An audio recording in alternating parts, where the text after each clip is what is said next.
bebas. Oleh karena satu orang, yaitu Yesus Kristus. Roma-Roma ayat 17. Jadinya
Jika Bapak Ibu saudara-saudara sudah mendapatkan firman Tuhan daripada kita masing-masing, saya akan membaca bagi kita semua.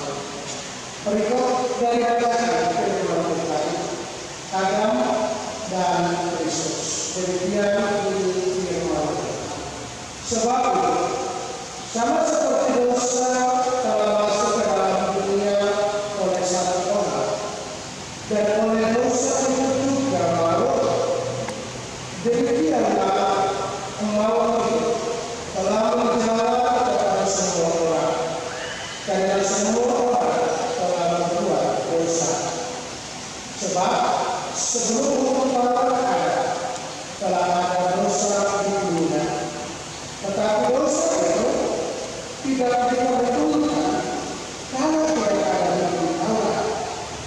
Sungguh demikian, maut telah berkuasa dari zaman Adam sampai ke zaman kepada semua dosa juga atas mereka yang tidak berbuat dosa dengan cara yang sama seperti yang telah dibuat oleh Adam, yang adalah gambaran yang akan datang.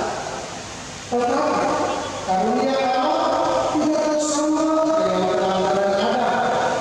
Sebab jika karena pelanggaran satu orang, semua orang pada jatuh di dalam dosa maut, jauh lebih besar kasih karunia Allah dan karunia yang dilimpahkan atas semua orang karena satu orang, yaitu Yesus Kristus.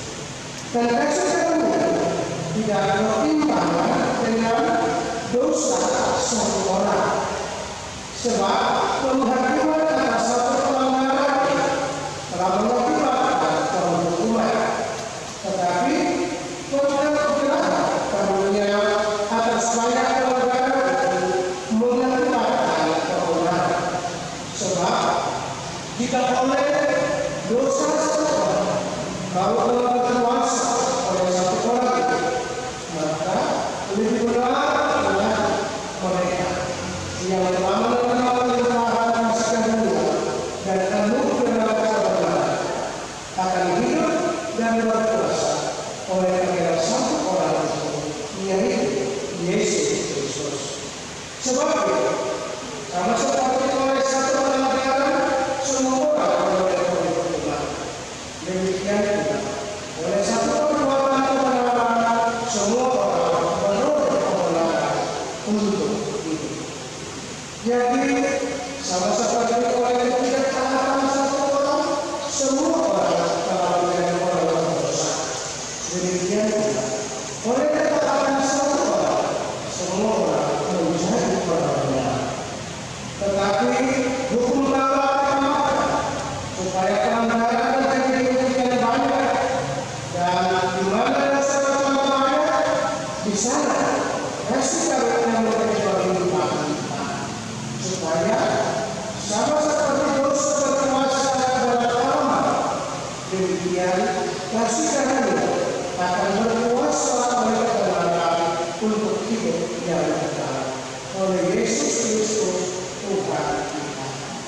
Demikian yang pasal kata firman Tuhan bagi kita semua. Lakukan sekutuan jiwa di minggu pagi hari ini. Bapak Ibu saudara-saudara yang dikasihi oleh Tuhan Yesus Kristus. Shalom. Holas. Pasti ada sukacita pada hari ini bagi setiap kita. Peristiwa bagi saudara-saudara kita dari suku Batak yang hari ini boleh menunjukkan budaya mereka. Nah, Bapak Ibu saudara yang Tuhan Yesus generasi manusia pasti akan dan budaya dihasilkan memutuskan untuk mengikuti hal yang kita harus ada dalam konteks. Nah, Bapak Ibu saudara, daerah bisa merasakan betapa bagaimana bisa melalui budaya masing-masing di tempat ibadah kita berada dan terus untuk dilaksanakan. Kalau kita terus berada dalam budaya dan melaksanakan yang mereka pasti keharusan, keharapan, dan juga dengan mereka itu akan ulama dalam setiap perjalanan kita. Nah, Bapak Ibu saudara-saudara yang dikasihi Tuhan Yesus Kristus, Injil juga bagus saudara budaya yang berbagai suku kita ada dalam satu persatuan. Injil mempersatukan kita semua dalam satu kasih Kristus. Mari kita coba dengan bacaan firman Tuhan yang terambil dalam Roma pasal 5 ayat 12 sampai ayat 21 dengan tema yang diberikan. Dosa dan bapa tidak seimbang dengan besarnya kasih karunia Allah dalam diri Tuhan Yesus Kristus. Bapak Ibu, mari kita melihat dengan satu kasih karunia memberi kebebasan bagi setiap orang. Nah, Bapak Ibu saudara yang dikasihi Tuhan,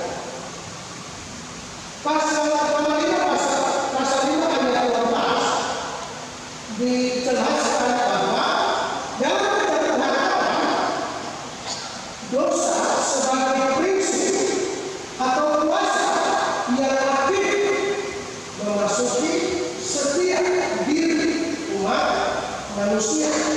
Jadi dosa itu secara aktif masuk dalam setiap kehidupan kita sebagai umat manusia. Ada dua akibat yang saya bahas. Akibat yang pertama, dosa dan kecelakaan memasuki hati dan kehidupan Anda. Lalu Anda meneruskan dosa ke dalam arus kehidupan umat manusia sampai merusak semua orang. Dan sesudah itu, ini semua orang lahir di dunia dengan kecenderungan untuk berbuat dosa dan kejahatan. Kita dikandung dalam dosa, diperanakan dalam dosa. Dosa yang aktif sejak ada yang kita dalam dosa. Yang kedua, Bapak Ibu saudara, Paulus tidak menjelaskan bagaimana dosa Adam itu disalurkan kepada keturunannya.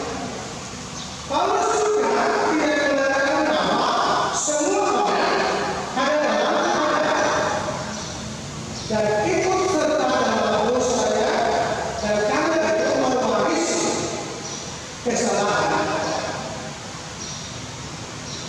Tidak benar Paulus mengatakan bahwa Adam merupakan kepala persatuan atau general keturunannya, sehingga dosanya diperhitungkan kepada mereka.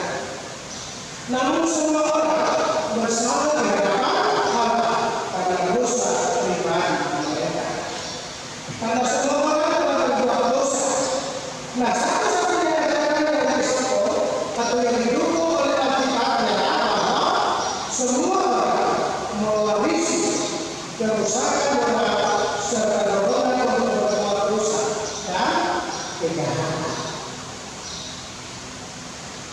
Bagian dari ayat 12 sampai ayat 13, kematian memasuki dunia melalui dosa.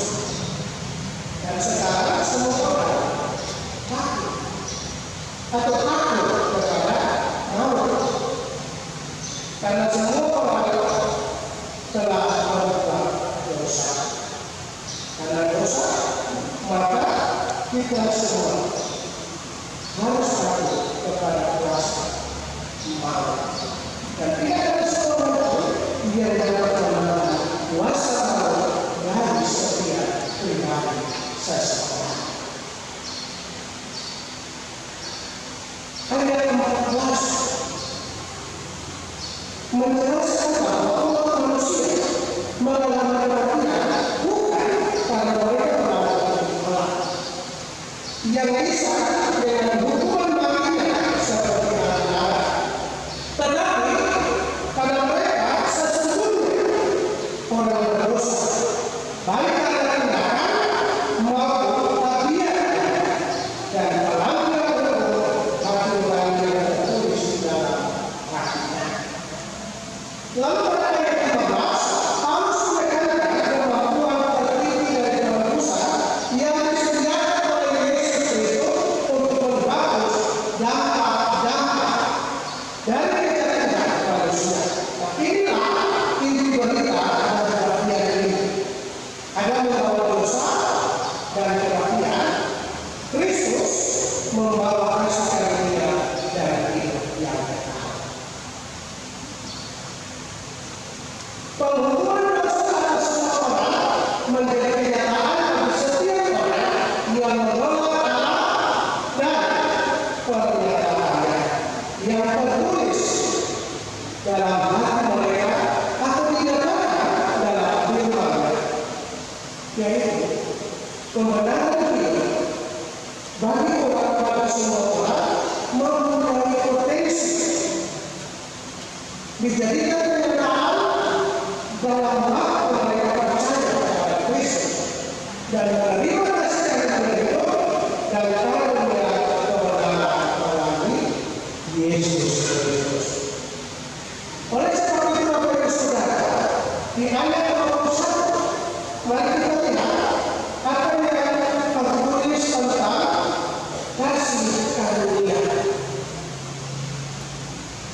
supaya sama seperti dosa berkuasa dalam alam maut, demikian kasih karunia akan berkuasa oleh kebenaran untuk hidup yang kekal oleh Yesus Kristus Tuhan. Keselamatan kita datang sebagai karunia dari kasih karunia Allah. Tetapi hanya dapat diterima oleh kami melalui iman. Untuk mengerti proses keselamatan, kita harus mengerti kedua kata, yaitu iman dan kasih karunia. Iman yang mengenalkan iman kepada Yesus adalah satu-satunya syarat yang diminta Allah untuk sebuah keselamatan. Iman bukan saja seorang yang mengatakan tentang Kristus, tetapi juga suatu tindakan yang terdiri dari hati dan orang percaya yang ingin mengikuti Kristus sebagai Tuhan dan Juru Selamatnya. Nah, Bapak Ibu Saudara, iman yang mengatakan ada dua bagian. Dan dua bagian itu adalah terbagi 3 poin, 4 poin. Yang pertama, pengertian menurut perjanjian baru tentang iman itu meliputi 4 unsur utama.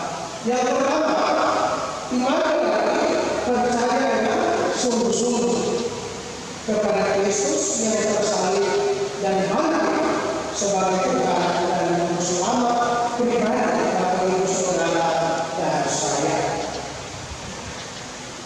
Hal ini meliputi percaya dengan sepenuh hati, menyerahkan seluruh kehendak kita dan mengabdikan diri kita secara kepada Yesus Kristus sebagaimana Dia dinyatakan dalam perjanjian baru. Yang kedua, iman meliputi pertolongan, yaitu berbalik dari dosa dengan penyesalan yang begitu mendalam dan kembali kepada Allah melalui Kristus Yesus.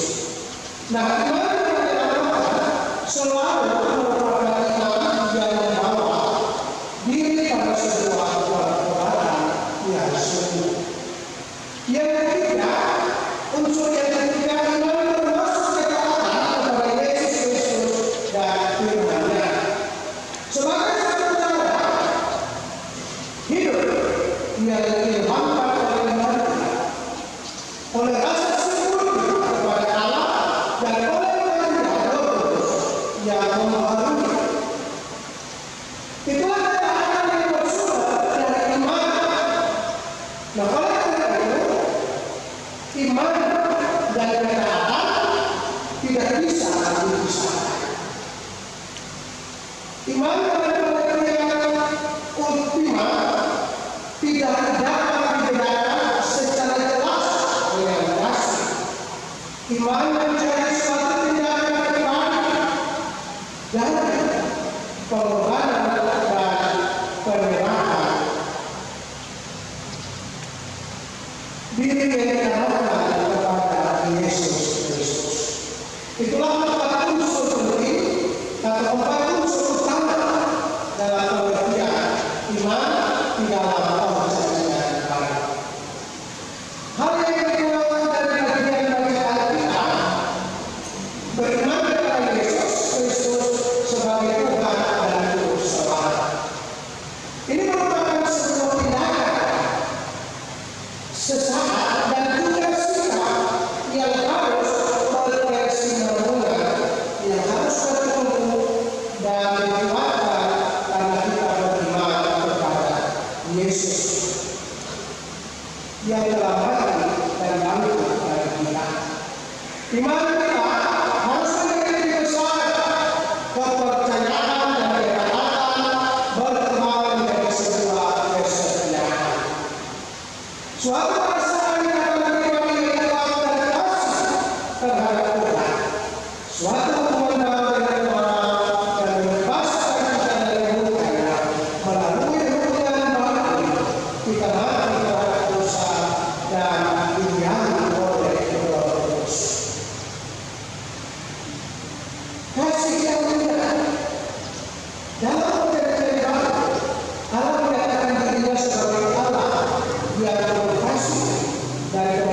tidak seimbang dengan besarnya kasih karunia Allah di dalam diri Tuhan Yesus Kristus.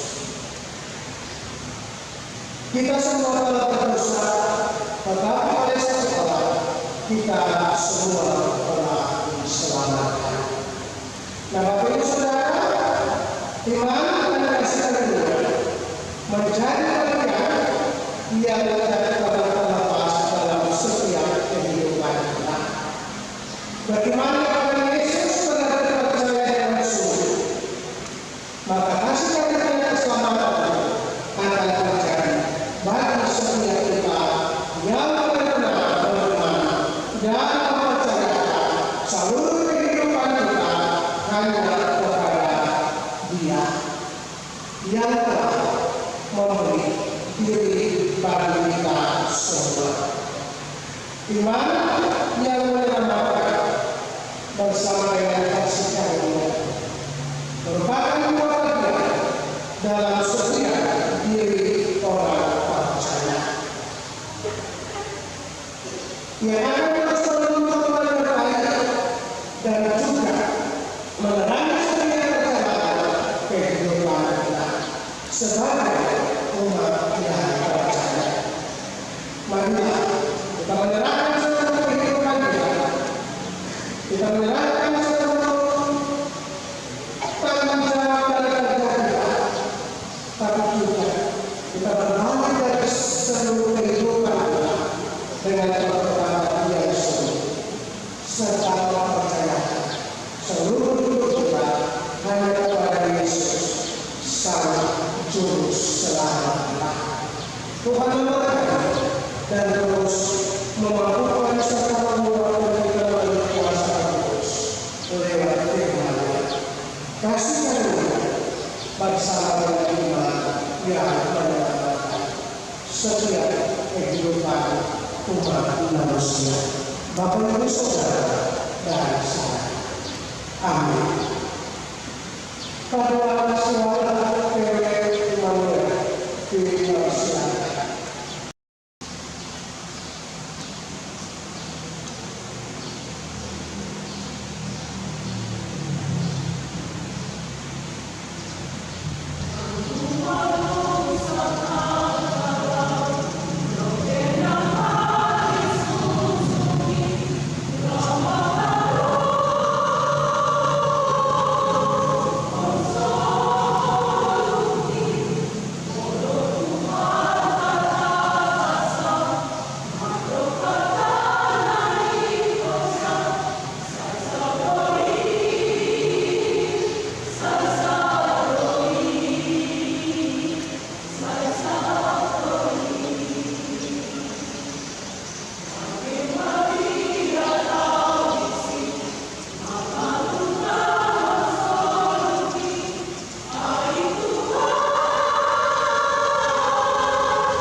Terimalah berkat Tuhan dan pulanglah dengan sejahtera.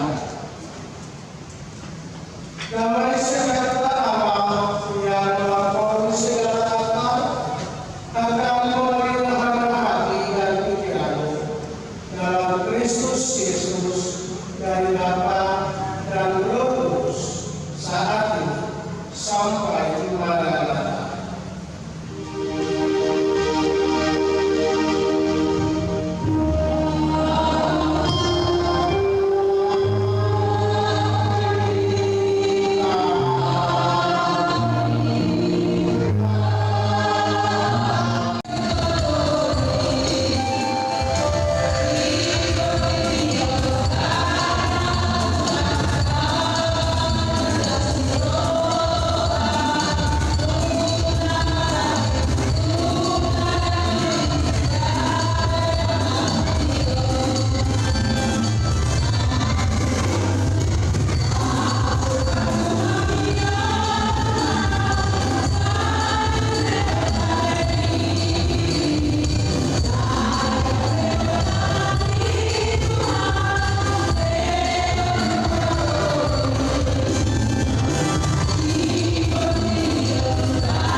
December.